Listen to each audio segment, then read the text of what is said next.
podcast, but I'm filming this at night because I'm a lazy piece of shit. Why didn't I do this earlier? Once Upon a Time in Hollywood is Tarantino revising history again. Just like he did with Inglourious Basterds. Just like he did in Django. He loves obsessing over every little detail about certain time periods accurately, and then rewriting the events entirely. And since this movie takes place around and during the Manson murders, you think the movie is going one way, but then he leads you down another. It's not the ending you expect! And at 2 hours and 45 minutes, it's as long as much of Tarantino's work. Many will be bored by this film, or otherwise disappointed, but that ending made it for me. And it's an ending a lot of people will find distasteful. But then, I don't know why you're watching a Tarantino movie to begin with. To enjoy this movie, I think you'll have to understand Quentin. He likes to play with expectations. His characters can do anything, say anything, be at places that seem impossible, but then make perfect sense. They can die at any moment.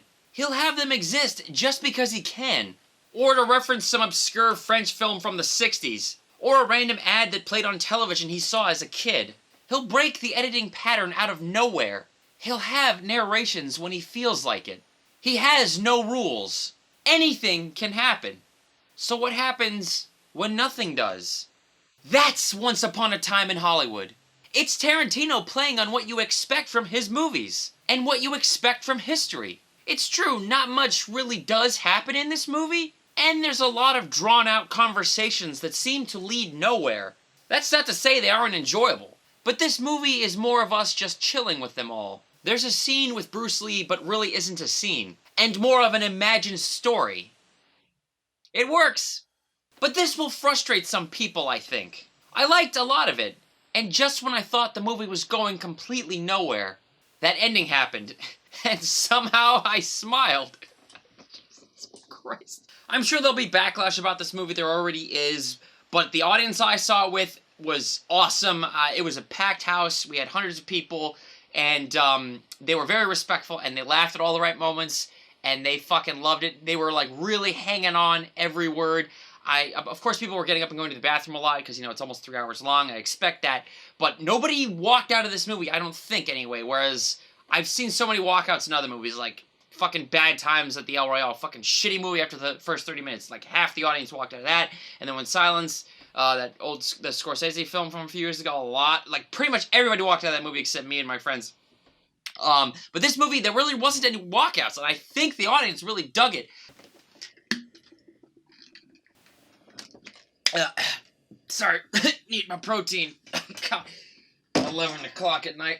What the fuck is wrong with me?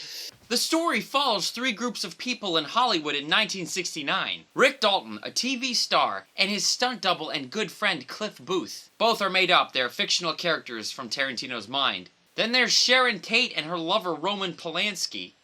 They're real. And squeezed in there is the Manson family cult. Leonardo DiCaprio's Rick and Brad Pitt's Cliff are exactly the type of people Tarantino would fantasize in here. And they're the type of people we like to watch. Rick panics after a meeting with a studio head makes him realize his career is on the decline. He's a has-been. He stutters his words a lot and drinks and smokes all the time. Cliff drives Rick everywhere. He comforts him in his moments of self-doubt. He's calm and collected, stoic, and lets not much bother him. He's way more than a stunt double for Rick. Margot Robbie is Sharon Tate, who was actually married to Polanski during this time. She's also an actress, but is free-spirited and seems to be nice to everyone. Fuck Polanski. There's a reason his portrayal is limited here. Also the reason an underage hippie cultist hits on Brad Pitt. You can look that shit up. For a movie to be rumored about the Manson murders, the cultists make up a smaller portion of the film than you would think. Their intro might puzzle you at first. It's a lot of young girls singing together while dumpster diving. In later parts, that underage hippie girl, who was the same actress who played Amelia in The Nice Guys, I knew I recognized her, is always at the bus stop, trying to hitch a ride. Eventually, Cliff does oblige. It's what leads him to the ranch of the cult. And even though Rick is the star, Cliff is the real hero of the story. He carries himself like a rock star. He even walks into the heart of the cult without a care. Like certain doom. Just warning signs everywhere and he doesn't care. just to check on an old coworker. Remember when I said not much happens, and a lot of the scenes seem to lead nowhere? Well, I still don't fully get the Bruce Dern thing, but I guess it's to show how good a friend Cliff is. It goes on a long time, though, just like so many scenes. But I suppose I have to ask, what's wrong with that? I think Quentin just wanted to make a movie relishing one of his favorite time periods in film history. 'Cause in the late 60s, Hollywood was about to change. But to shut it down and turn it back into the 1969. Hollywood Boulevard of my, literally of my 6-year-old childhood, what I barely remember, but I remember it nevertheless, and to create all that. And so now it's 1969, and the whole culture has changed. The entire zeitgeist has changed. I mean, his entire career has been running pocket combs through his pompadours, and now it's all long-haired, androgynous hippie types. And so, and now he's playing bad guys on other people's TV shows. So that's his situation. So his stock is going down. Nevertheless, he lives next door to Sharon Tate and Roman Polanski, whose stock is going straight up. And they almost represent this new hippie era of Hollywood. Rick jokes about how being in an Italian Western will be the bottom of the well for him. Sharon goes to the theater just to enjoy a movie she's in with some strangers. It's kind of touching. Look, this movie's gonna bore a lot of people. And if you make it to the end, you may disagree with how it turns out. But I loved how it finishes. I loved that Tarantino decides to forego any real narrative this time and just have some people be people. His movies are always about other movies. And here he uses any chance he gets to show the behind the scenes of how they get made. In one long sequence, Rick is filming for a part he has practiced so hard for. And Tarantino plays it out like it's part of his movie. Until Rick fucks up his lines repeatedly, and they have to move the camera back. And he storms off and berates his own uselessness. Also in the movie is another extended conversation between Rick and an 8-year-old girl who is his co-star, who method acts. It's kind of unbelievable, but I liked it. Some of the characters share moments of imagined scenarios. Cliff thinks what if he stops by Rick's new set to pick him up, even though he said he didn't need him that day. The movie plays out what would happen, forever, but then cuts back to show that Cliff didn't go. I loved everything about it, because it has his confrontation with Bruce Lee, and what happens between them makes sense, since it is Cliff who is imagining it. And also a strange rumor about how Cliff murdered his wife and got away with it, but is never really confirmed. With what happens at the end, it could swing either way. And there are fantastical things like Rick almost being in The Great Escape, which is a great excuse to blend Leo into actual scenes from the film, and a narration by Kurt Russell that doesn't really work. But I guess I liked a lot more in here than I didn't. At times, I was let down when it hit me that most of the movie isn't related to an overarching story. But then the ending happened out of nowhere, because it's out of nowhere in this movie. It doesn't fit with how most of it was going. But then that is probably Tarantino toying with us some more, and leaving us a hint with something actually happening. And I loved what happened afterwards. And earlier parts like Steve McQueen recounting Sharon Tate's love life to another partygoer are really cool. And Brad Pitt is so fucking good in this movie, I think he's the reason Tarantino made it in the first place. We could all use a friend like Cliff.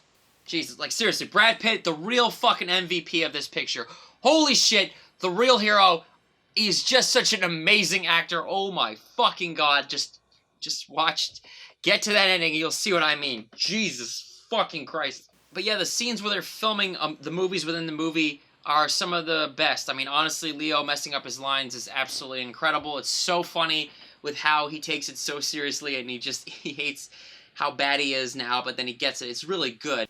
Yo, Tarantino's foot fetish has never been more evident than here. Fucking everybody was barefoot. All the women, Jesus Christ, and feet on windshields and just feet in the camera, and then, you know, Margot Robbie puts her feet up on the theater. Like, I mean, we all knew Tarantino had a foot fetish. It's pretty fucking obvious, but, like, if you didn't for whatever reason, yeah, this is the movie where you're gonna be like, Jesus. But yeah, you know, Sharon Tate and Roman Polanski moving next door to Leo, to Rick, Leo, is great, and, you know, he just wants to meet with them somehow. He thinks it'll boost his career because he's a fan of Polanski's.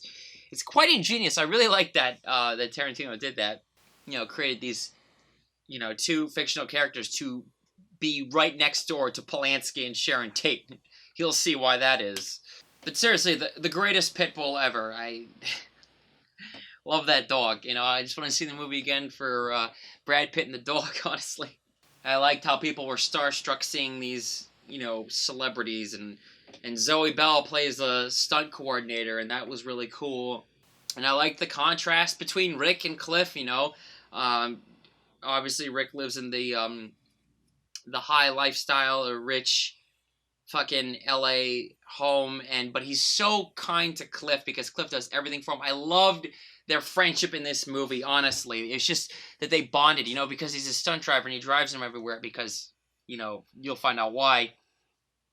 And I loved that, you know, Rick isn't just some, you know, asshole head fucking case or whatever.